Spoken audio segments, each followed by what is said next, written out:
Hello students, ਬੱਚੇ ਆਪਾਂ next topic ਸ਼ੁਰੂ ਕਰਾਂਗੇ ਕੋਲੀਜ਼ਨ ਫ੍ਰੀਕੁਐਂਸੀ।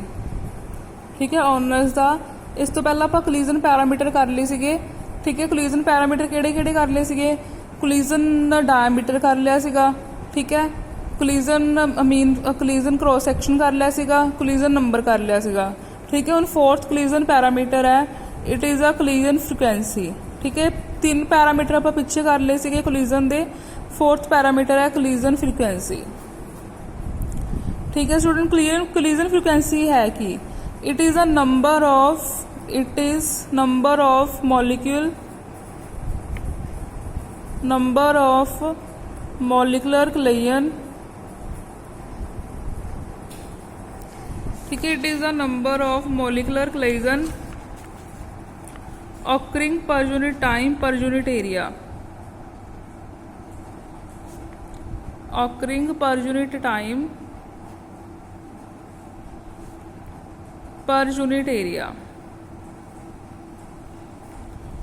ठीक है, पर यूनिट एरिया नहीं, per unit volume of gas.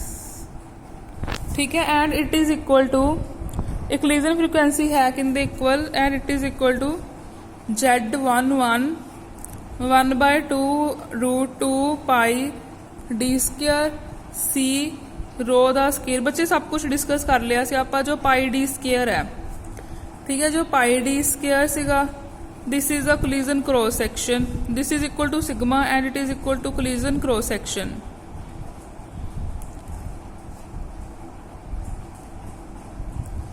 जो सी सीगा बच्चे की सीगा average velocity.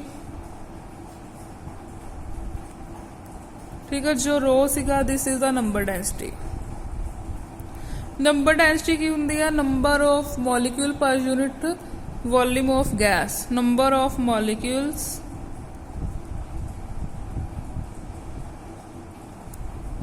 Per unit volume of gas.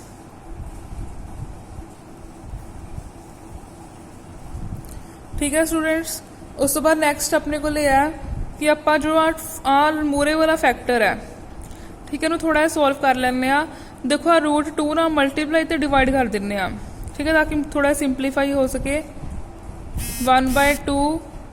ठीक है, √2 ਨਾਲ मल्टीप्लाई ये तो हैगा ही हैगा, √2 ਨਾਲ मल्टीप्लाई तो √2 ਨਾਲ डिवाइड, बाकी सारा एज इट इज।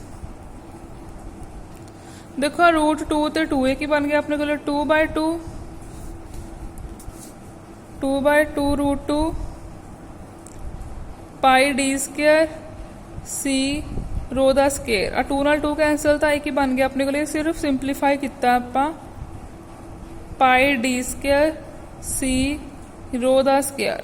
ठीक है, this is the collision frequency. देखो बच्चे Z11 की है, देखो कोलिजन दे विच की है, कोलिजन मतलब हुंदा एक तरह कोलाइड करना, टकराना। तो उनके एक मॉलिक्यूल दूसरे मॉलिक्यूल नाल टकराऊगा, तो असीं आपां लिखदे हां Z11। 11 का की मतलब है कि मॉलिक्यूल लाइक है, कि सेम मॉलिक्यूल कोलाइड करते पे। बट ये भी हो सकता है कि एक मॉलिक्यूल दूसरे मॉलिक्यूल नाल कोलाइड करे। तो उनके वास्ते आपां की लिख दांगे कि for if the collision involved 2 molecule, if collision involved 2 molecule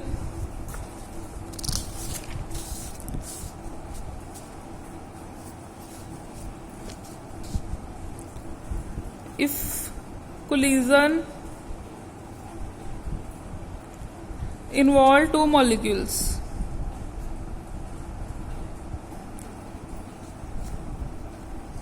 then 2 unlike molecules, sorry 2 molecule तो होंगे unlike, मतलब अलग अलग, then Z12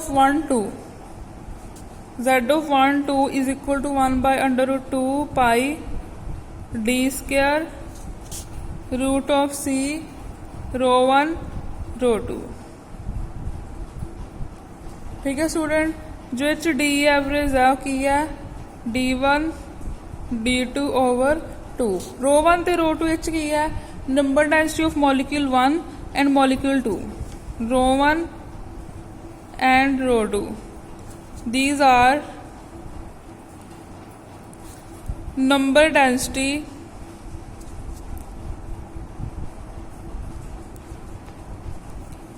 of molecule 1 and 2।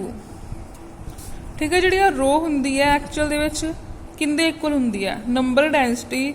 ਇਹਨੂੰ ਨਾ ਆਪਾਂ ਸਿੰਪਲੀਫਾਈ ਕਰੀ ਜਾਣਾ ਸਾਰੇ ਐਕਸਪ੍ਰੈਸ਼ਨ ਨੂੰ। Number density rho is equal to P over K T. ਬੱਚੇ ਇਹਨਾਂ 'ਚ ਫਰਕ ਦੇਖਣਾ ਹੈ, this is rho and this is P. ਠੀਕ ਹੈ, ਪੀ ਇੱਥੇ ਪ੍ਰੈਸ਼ਰ ਹੈ ਤੇ ਇਹ ਰੋ ਡੈਂਸਿਟੀ ਹੈ, ਇਹ ਨੰਬਰ ਡੈਂਸਿਟੀ ਹੈ। ਠੀਕ ਹੈ, ਤਾਂ ਆਪਾਂ ਕੀ ਲਿਖ ਸਕਦੇ ਹਾਂ ਬੱਚੇ? ਠੀਕ ਹੈ, for ideal gas, for an ideal gas जो पी हुंदा पी भी हुंदा वो किंदे इक्वल हुंदा NRT। ਆਪਾਂ ਨੂੰ ਕਾਹਦੀ ਵੈਲਿਊ ਚਾਹੀਦੀ? ਪੀ ਦੀ ਵੈਲਿਊ ਕੀ ਆ ਜਾਊਗੀ ਇੱਥੋਂ? N/V/RT। ਠੀਕ ਹੈ, ਹੋਰ ਸਿੰਪਲੀਫਾਈ ਕਰ ਸਕਦੇ ਹਾਂ। ਜੋ K ਹੈ, R ਹੈ ਸੌਰੀ, ਦੇਖੋ ਜੋ N ऑफ K ਹੁੰਦਾ, N ऑफ K R ਦੇ ਇਕੁਅਲ ਹੁੰਦਾ, ਤਾਂ R ਦੀ ਜਗ੍ਹਾ ਆਪਾਂ ਇੱਥੇ ਕੀ ਪੁੱਟ ਕਰ ਸਕਦੇ ਆ? NaK T/V। ਹੁਣ ਨੈਕਸਟ ਫਿਰ ਹੁੰਦਾ ਇਹ ਜੋ ਨੰਬਰ ਆਫ ਮੋਲੀਕਿਊਲ ਐਵੋਗੈਡਰੋ ਨੰਬਰ ਹੈ ਡਿਵਾਈਡਡ ਬਾਈ V। ਠੀਕ ਹੈ, ਪਹਿਲਾਂ ਤਾਂ ਇਹਨੂੰ ਨਹੀਂ, ਪਹਿਲਾਂ ਇਹਨੂੰ ਲਿਖਦੇ ਆ। ਜੋ N of Na ਹੈ, N of Na this is equal to N। ठीक है, this is equal to N KT/V। ठीक है, दिस इज P। ठीक है, putting this value in this, तो रो कितने आ गया? रो की आह वाली वैल्यू बच्चे इतने पुट कर दो। मैं इक्वेशन की नंबरिंग नहीं कर रही, चाहे तुम नंबरिंग कर सकते हो। Put value from this equation in this. ठीक है, तो आ P की वैल्यू N/V KT आ गई, इतने पुट कर दो, तो रो किंदे इक्वल आ जाऊगा अपने को? रो की सीगा? रो किंदे इक्वल सीगा? P/KT दे इक्वल, P/KT दे इक्वल। P किंदे इक्वल आ गया? N/V/RT, N/V KT sorry. ठीक है, P किंदे इक्वल आ गया? N/V KT। तो इतने पुट कर दो N/V KT। ठीक है, KT, क्योंकि रो की सीगा अपने को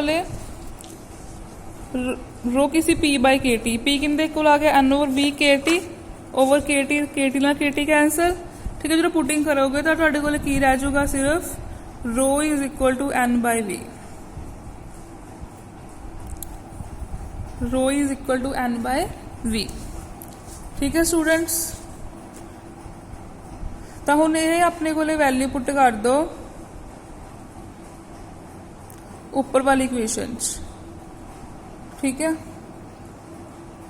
रो इज इक्वल टू N/V आ गया, तो यह भी आप लिख सकते हैं। देखो आप इतों भी कर सकते हैं, N/V की जगह की पुट कर सकते हैं आप? रो। इत्थे N/V की जगह की पुट कर सकते हैं आप हुण? रो। ठीक है, जब बच्चे सीधा ही करो, इन्ना कुछ आप जनरली डिफाइन कर लिया, बट अपने को एक्सप्रैशन इत्थे की सीगा? For like molecule. एक तरह के मॉलीक्यूल वास्ते की सीगा अपने को? Z1 is equal to √2 pi d² C। इत्थे रो सीगा। ठीक है, रो की वैल्यू आप किता तो है, किता रहन दो। रो की वैल्यू आए यही इक्वेशन तो पुट कर दो। रो की वैल्यू इत्थे की पुट कर दो? P/KT। रो की वैल्यू इत्थे पुट कर दो P/KT √2 pi d² of C। ठीक है, ये सीगा अपने को एक मॉलीक्यूल वास्ते। आपां नूं पता है कलीजन में 2 मॉलीक्यूल इनवॉल्व होंदे आ, तो उनके वास्ते की हो जाएगा? Z11 1/√2 पाई d² C। इत्थे अपने को हुंदा रो दा स्केयर, तो इत्थे इनका भी स्केयर हो जाएगा P/KT²।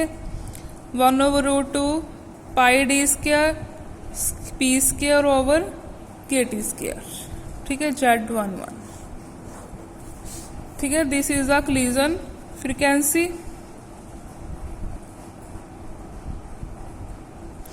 बच्चे जो Z1 के यूनिट है वो होंगे अपने को पर साइमन। ठीक है, यूनिट्स ऑफ Z1 तो यूनिट्स ऑफ Z11 इनके यूनिट होंगे पर साइमन पर मीटर क्यूब। ठीक है स्टूडेंट्स, तो ये सीगा आर्टिकल अबाउट कोलिजन फ्रीक्वेंसी। एक कोलिजन पैरामीटर ना इंपॉर्टेंट है, जो तुहानूं आ गया डिस्कस कोलिजन पैरामीटर। ਇਹ ਲੌਂਗ ਕੁਐਸਚਨ ਆ ਜਾਂਦਾ ਹੁੰਦਾ ਸਿੱਧਾ ਹੀ ਡਿਸਕਸ ਕੋਲੀਜਨ ਪੈਰਾਮੀਟਰ, ਤਾਂ ਉਹਦੇ ਤੁਸੀਂ ਸਾਰੇ ਪੈਰਾਮੀਟਰ ਡਿਸਕਸ ਕਰਨੇ ਆ ਜੋ ਹੁਣ ਤੱਕ ਪੜ੍ਹੇ ਸੀ ਆਪਾਂ। ਠੀਕ ਹੈ, ਕੁਛ ਪਿਛਲੀ ਵੀਡੀਓ 'ਚ ਸੀਗੇ, ਉਹ ਸੀਗੇ ਆਪਣੇ ਕੋਲ collision diameter, collision cross section, collision number, ਇਹ ਚੌਥਾ ਪੈਰਾਮੀਟਰ ਸੀਗਾ ਆਪਣੇ ਕੋਲੇ। ਠੀਕ ਹੈ, फोर्थ ਪੈਰਾਮੀਟਰ ਸੀਗਾ ਆਪਣੇ ਕੋਲੇ ਕੋਲੀਜਨ ਫ੍ਰੀਕੁਐਂਸੀ। ਜੋ 5th ਪੈਰਾਮੀਟਰ ਹੈ, ਠੀਕ ਹੈ, ਉਹ ਹੈਗਾ ਮੀਨ ਫ੍ਰੀ ਪਾਥ। ਜੋ 5th ਪੈਰਾਮੀਟਰ ਹੈ ਉਹ ਹੈ ਮੀਨ free path.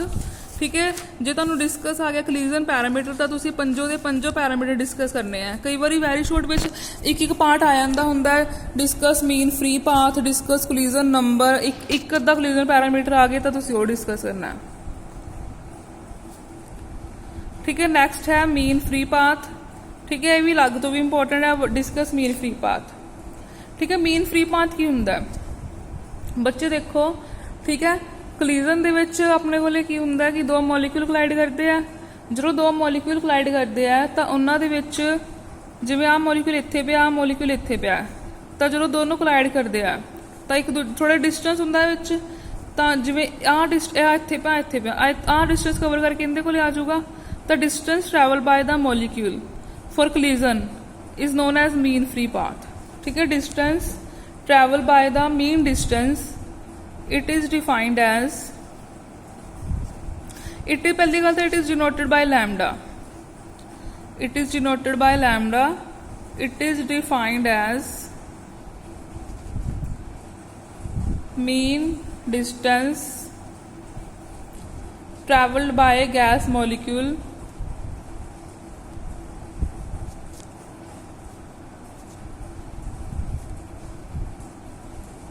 between the two successive collision, between two successive collision। ठीक है, it is denoted by lambda and lambda is equal to lambda 1 plus lambda 2 plus dash dash over n।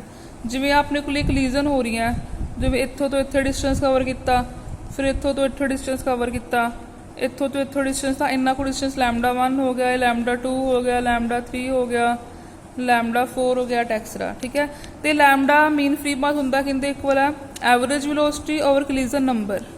ठीक है, average velocity तो as it is collision number पिछे आपां कीता होया किंदे इक्वल हुंदा √2 pi d square C over P by K T. असी ना सी कैंसल, जो के टी नीचे है ऊपर चल जाएगा, तो की आ गया के T over √2 pi d square P.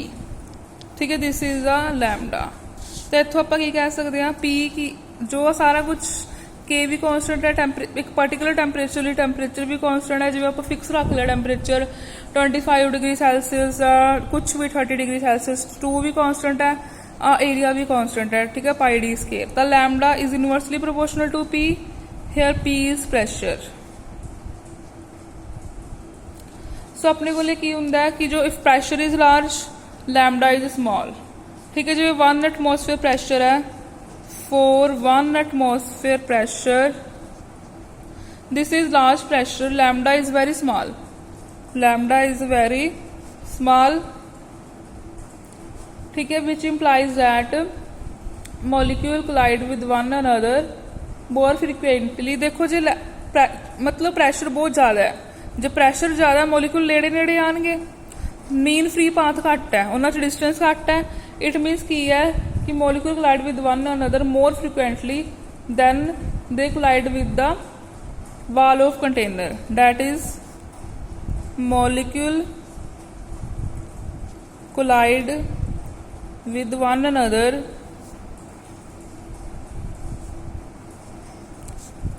more frequently than they collide with wall of container।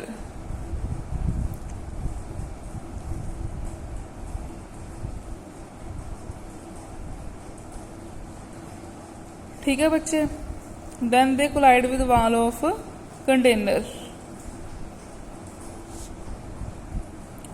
इनका मतलब की समझे तुसी, जिवें अपने को कंटेनर है, ठीक है, मॉलिक्यूल पे है।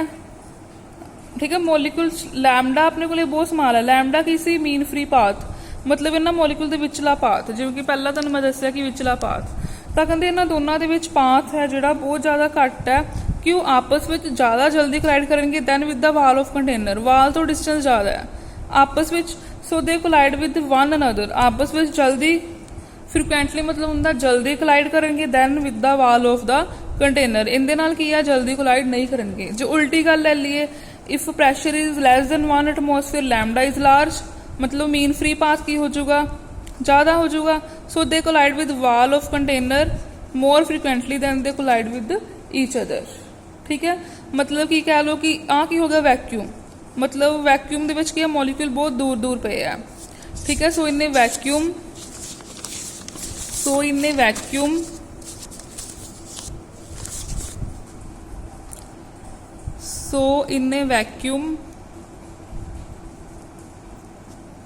when pressure is small, P की है, pressure is small, lambda is large, मतलब मीन वैक्यूम है, खाली जगह है, मीन प्रैशर बहुत घट है, आपस में मोलिक्यूल जुड़ नहीं रहेंगे, मीन फ्री पाथ बहुत ज़्यादा है। लैमडा इज लार्ज, लैमडा की सी mean free path, then they collide with wall of container, then with one another. So then they collide with wall of container more frequently than with wall of container।